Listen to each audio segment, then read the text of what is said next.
ఏయ్ అమ్మోతు, అసలు నువ్వేం మాట్లాడుతున్నావో నీకేమన్నా తెలుస్తా ఉందా? ఇక్కడికి వచ్చి ఈ శవ రాజకీయాలేంటి? ఒక పెద్ద ఆయన పోయాడు అన్న బాధలో ప్రతి ఒక్కళ్ళు ఉన్న సమయంలో కొన్ని పార్టీ పరంగా వచ్చాం. వచ్చిన వాడి ఆయనకి మరణ పట్ల సంతాపం తెలియజేసి వెళ్ళడం మానేసి, ఈ మండలంలో ఏ రాజకీయ నాయకుడికి కూడా ఇప్పుడు దాకా అధికార లాంఛనాలతోటే సాగనంపాం. ఈ మండలం చరిత్ర అటువంటిది. కల్లపూడి మండలం చరిత్ర అటువంటి చోట అధికార లాంఛనాలతో రాజలాంఛనాలతోటి పద్మనాభం గారిని పంపిస్తామని చెప్పి చంద్రబాబు నాయుడు గారు, పవన్ కళ్యాణ్ గారు అనుకుంటే, మీరు చేస్తున్న రౌడీజం ఏంటిది? ఇది రాయలసీమ అనుకుంటున్నారా? నాకేం అర్థం కావట్లేదు. ముద్రగడ పద్మనాభం గారు పర్వదించే టైంకి మేము కళ్యాణ్ గారి దగ్గర కూర్చుని ఉన్నాం. ఆయన మెసేజ్ రాగానే వెంటనే 2 నిమిషాలు మౌనం పాటించిన పెద్ద ఆయన ఇదయ్యారని చెప్పి 2 నిమిషాలు మౌనం పాటించి తదుపరి మనం ఎంత గౌరవం ఆయనకి ఇవ్వాలి అన్న దాని మీద ఆలోచన చేయడం జరిగింది. అవన్నీ నీకు తెలియదు. అటువంటి వ్యక్తిని ఎంత గౌరవంగా పంపాలని తెలియదు.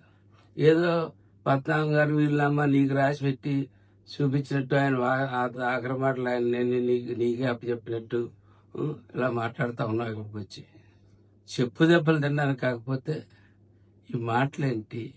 ఒక గౌరవ లాంఛనాలతో, అధికార లాంఛనాలతోటి గౌరవంగా సాగవలసిన పెద్ద మనిషి ఇంటి ముందు ఆడపిల్లను కూడా చూడనివ్వకుండా చేసి ఒక రభస క్రియేట్ చేసి శవరాజకీయం చేయడానికి నువ్వు మీ నాయకులు వచ్చారా? ఇటువంటి శవరాజకీయాలు ఏమన్నా ఉంటే మీరు పులివెందల్లో చేసుకోండి, కడప దాకా కూడా రానివ్వం. మీరు పులివెందల్లో చేసుకోండి అంతే తప్ప ఇక్కడికి వచ్చి ఈ శవరాజకీయాలు చేసి విషయాలు బట్టి నేను చూస్తా ఉన్నాం, చాలా కాలంగా చూస్తా ఉన్నాం. మాట్లాడితే పోలీసు వాళ్ళు తోసేయడం, మాట్లాడితే పోలీసు వాళ్ళని కొట్టేయడం, పోలీసు వాళ్ళ మీద దౌర్జన్యం చేయడం, ఏదో ఒక తగువుకు తెరతీర్చాలా ఈ డెవలప్మెంట్ జరుగుతున్న టైంలో ప్రజలను దాని నుంచి డైవర్ట్ చేయాలన్నట్టు ఆలోచన. ఆఖరికి పద్మనాభం గారు ఆయన ఇష్టం మేరకు ఆయన పొలం మార్చుకుని ఆయన ఇంకో చోటుకి వెళ్తే నువ్వు వచ్చి మా కాపులు ఇక్కడ చేసావు, అవి చేసావు అని చెప్పి నువ్వు ఇంకో రకమైన ఆలోచనలు ప్రజల్లో కలగజేయడానికి మాట్లాడటం, వ్యవహారాలన్నీ మానుకోకపోతే ముందు ప్రజలతోటి లెంపకాయలు తినే రోజులు దగ్గరలోనే ఉన్నాయని చెప్పి తెలుసుకోవాల్సిందిగా రాంబాబుకి అని చెప్తా ఉన్నాను. పదే నేను పోలీస్ యూనియన్ కూడా అడుగుతా ఉన్నాను, ఎందుచేత మీరు భయపడుతున్నారు? దేనికి భయపడతా ఉన్నారు పోలీస్ యూనియన్స్? పదే ఈ క్రిమినల్ ఇదేనా కూటమి పార్టీ అనుకుంటున్నారా? ఇది క్రిమినల్స్ పార్టీ అనుకుంటున్నారా?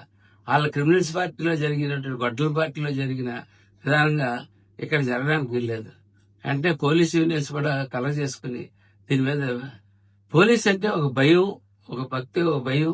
ఒక సమాజంలో పోలీస్ అంటే భయం లేకపోతే అరాచకాలు, క్రిమినల్స్ పెరిగిపోతారు.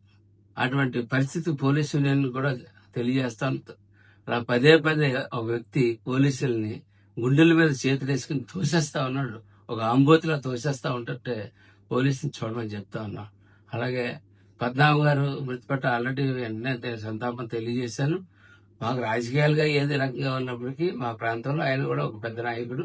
అటువంటి నాయకుడు, ప్రతి నాయకుడు కూడా గౌరవ లాంఛనాలతో ఈ ప్రాంతం నుంచి ప్రభుత్వ లాంఛనాలు, గౌరవ లాంఛనాలతో ప్రతి నాయకుడు కూడా వారి యొక్క వయసు అయిన తర్వాత, అనారోగ్యం పాలైనప్పుడు, ఎప్పుడన్నా ఇదైన తర్వాత, వారు పరమదించిన తర్వాత ఎప్పుడు గౌరవ లాంఛనాలతో ఈ మండలంలో ప్రతి నాయకుడు వెళ్ళాడు. అటువంటిది కూడా ఆ గౌరవం కూడా ఆయనకు దక్కనివ్వకుండా చేసే కార్యక్రమం మీద మీ నాయకులు తెల్లాట్లోకి గుండాల కింద వచ్చేసి కన్న కూతుర్ని కడసారి చూసుకోవడానికి వస్తూ ఉంటుంటే వాళ్ళ ఇంట్లో వాళ్ళ పేరు చెప్పి మీరు వద్దన్నారు, చెయ్యొద్దన్నారు అని చెప్పి ఆ పాత్ర అంతా మీరే వహించారు. టోటల్ గా అక్కడ మా ఊరోళ్ళు నాకు కనపడలేదు పెద్దగా. అంతా మీ రకరకాల మనుషులు, మీ రకరకాల మీ గుండాగిరి మనుషులు రకరకాల మనుషులు కనపడ్డారు తప్ప మిగిలిన అందరూ పాపం ఆయన పోయారన్న బాధతో ఆయన అక్కడ కూర్చొని మీరు చేసి రౌడిజం, ఒక ఆడపిల్లని అలా పంపించే సంస్కృతి ఈ నాయకుడికి ఎలాగా స్త్రీలు గౌరవించడం చేత కాదు, తల్లిని గౌరవించడం చేత కాదు, చెల్లిని గౌరవించడం చేత కాదు. ఆఖరికి ఆ చెల్లి రోడ్డు మీద పంపిన. అలాగే కొంచెం పద్మనాభం గారు అమ్మాయిని కూడా కడసారి చూసుకోకుండా ఆ అమ్మాయిని కూడా బయట విధానం పబ్లిక్ చాలా అసహించుకుంటున్నారు.